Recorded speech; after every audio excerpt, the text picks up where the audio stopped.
If your bike is suffering from slow and unresponsive gear shifting, chances are your inner cable feels a little bit gunked up on the inside of those outer cables.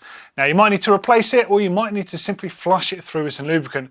It's a pretty simple process and we're going to show you how.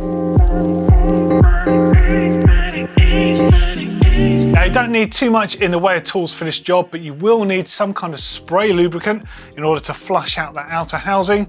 You'll need a crosshead screwdriver to remove the little port on the shifter here. We're using a Shimano system, by the way, in this video. You'll need a 4mm Allen key or maybe a Torx T25, depending on what the pinch bolt is on your rear derailleur. You'll need a fresh inner cable. They come as a standard length from any good bike shop. You'll also need a little crimp, a little alloy end cap just to put over the end, and a set of cable cutters to trim it nice and flush. Step one is a bit of preparation first. So what you want to be doing is make sure your bike is shifted until it's in the highest gear. That means the smallest sprocket at the rear.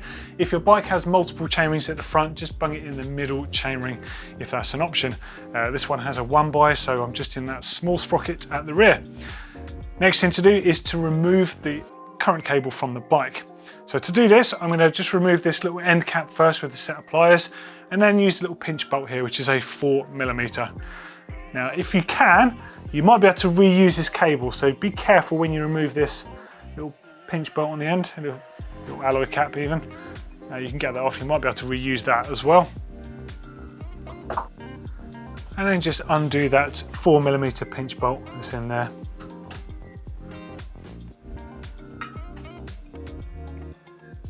Okay, and literally just pull the cable free. And now just up to the shifter end, and there's a little port cover there that exposes the hole basically that the nipple comes out, so you just need to remove that. It's got barely any thread on it, so you just need to be careful when you pop that one out, just like so. Put that somewhere safe. It's not really an essential component, but it does stop mud and moisture, at least excess moisture, getting into the shifter there. Now it's time to remove the inner cable from the actual housing itself, and there's a couple of ways you can do this. One of them, now that the clamp is free at the derailleur, you can literally just push it through from that end. But the method I like to do is at the shifter, just expose the inner cable by pulling back the outer slightly, then you get purchase on it, and then you can push it back through, and you'll find the nipple just comes out of the shifter there. And then at that point, you can pull the whole cable straight out.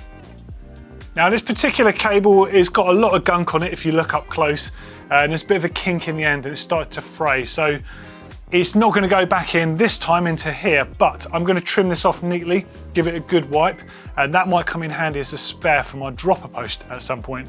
So if you can, try and avoid throwing these sorts of things away, because they will always come in handy, if not for your bike, for perhaps one of your friends' bikes. Now, important thing to say, of all of the tools that you have in your collection, a good set of cable cutters is actually something well worth spending a good amount of money on. It's vital for these to be really sharp, because otherwise you'll never be able to cut a cable without fraying it.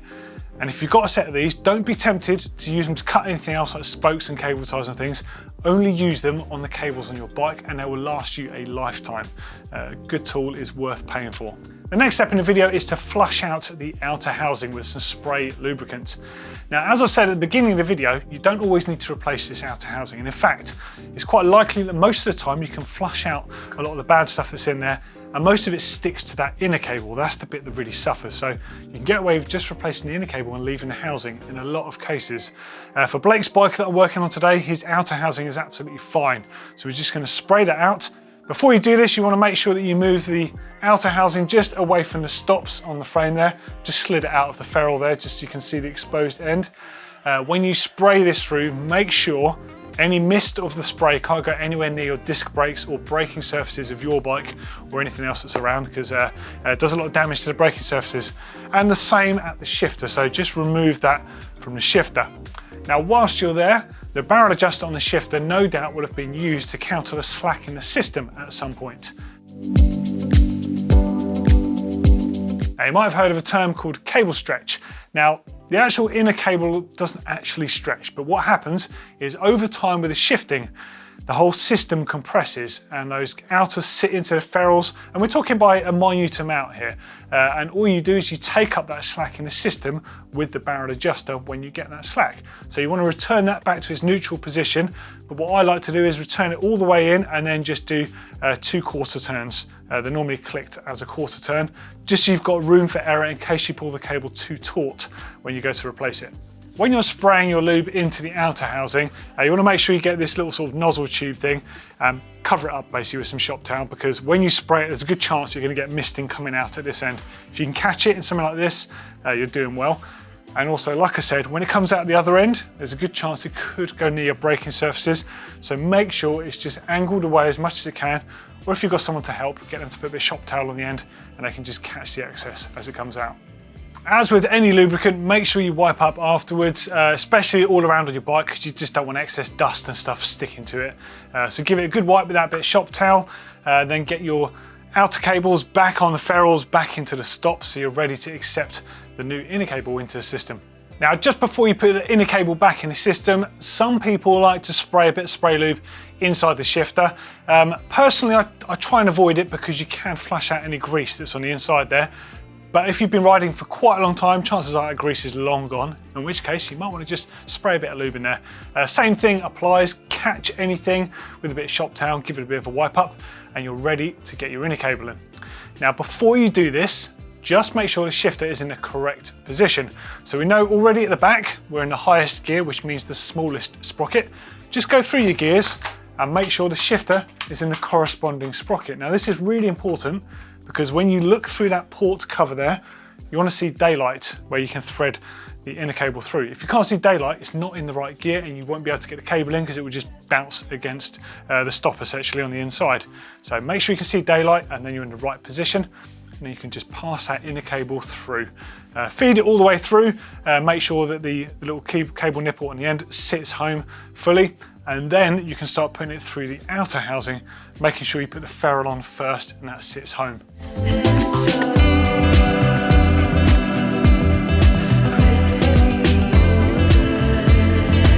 Okay, so we have our system flushed out and we have our inner cable all the way back through down here to the rear derailleur. All we need to do is get it through the cable guide there, which actually can be quite difficult because it can be confusing. So just take your time at this stage to make sure you follow the correct orientation and get it back in there. And then you want to make sure you pull it taut. Never pull it tight, because as soon as you pull it tight, you actually start actuating that derailleur. Watch the derailleur when you're pulling it, and if it's moving, you've pulled it too tight. Don't forget, you can take out the slack in the system using the barrel adjuster, but you want it as taut as possible without moving that derailleur. So now I'm just going to pass it through at this stage here. Having the cable nice and long actually is to your benefit because you can pass it through nicely. Make sure it sits in correctly here. This one goes that way. Some of them go the opposite way, so make sure you do that. Now note, if I pull on this, it's moving the derailleur. So you do not want to pull it that much. I'm actually not going to use the set of pliers. Some people would. I'm just going to pull it until it's taut and nothing is moving. And then just nip this bolt up first. You'll find as you tighten the bolt, it tries to move the derailleur. And then when you're happy that the cable is where it needs to be, hold the derailleur tight and tighten that bolt, and that is about as good as it can possibly be. So there's a little bit of movement here. And now what we're going to do before we trim this down is make sure that the gears are roughly indexed. Now, before you trim down this inner cable, it's a good idea just to confirm that everything is working okay. So I'm just going to coil it up for a second, just so it doesn't catch in anything. And then we're just going to check the gears are indexed, and then we can trim this cable and make sure it's nice and neat and it can't fray. Okay, so hopefully that is one more pass. Right, now let's just give the gears a quick try. Make sure everything is good. So what you're looking for with indexed gears is one click corresponding to one gear changed. If it doesn't quite change up into the second sprocket there, you need to add a bit more tension at the barrel adjuster. If it goes too fast, you need to reduce tension. So provided that your gears were working to start with, everything is to do with the cable tension. It's pretty simple. So this is actually perfect. I don't need to make any adjustments. One click, jumps up, another click, and back down again.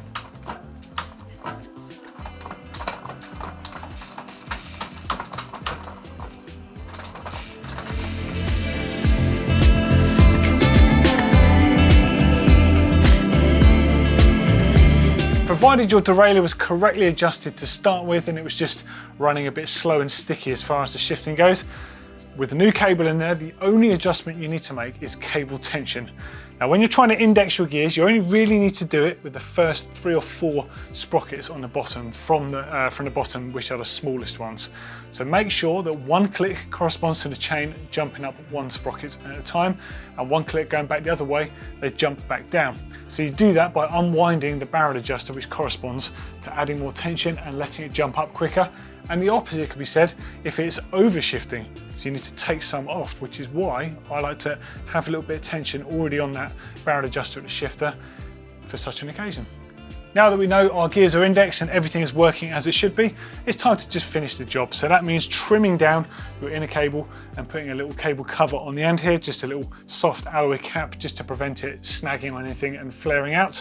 And also just to make sure you put the little cover back on, the port cover on the shifter. So using these nice sharp cable cutters, make a fine snip. And then you can do this with a set of pliers, or you can use the little crimping mode on the actual cable cutters, which is a bit more fiddly to be fair, but that's what it's there for. Put the end cap inside of those, over the cable, and just crimp it in place. And just get the port cover back in place. As I say, it's quite a coarse thread on there, so that's it, all it takes. So that is good to go. There we go, it's as simple as that, replacing your gear inner cable. Now don't forget, we've got loads of videos here on GMBN Tech. If you want to know about the specifics of indexing and setting up gears, there's going to be a link for one of those underneath, and the same for replacing your whole cable set. We've got all the videos. If there's anything you'd like us to make, please let us know in the comments underneath, and we'll be happy to help you out. See you in the next one. Ta-ra.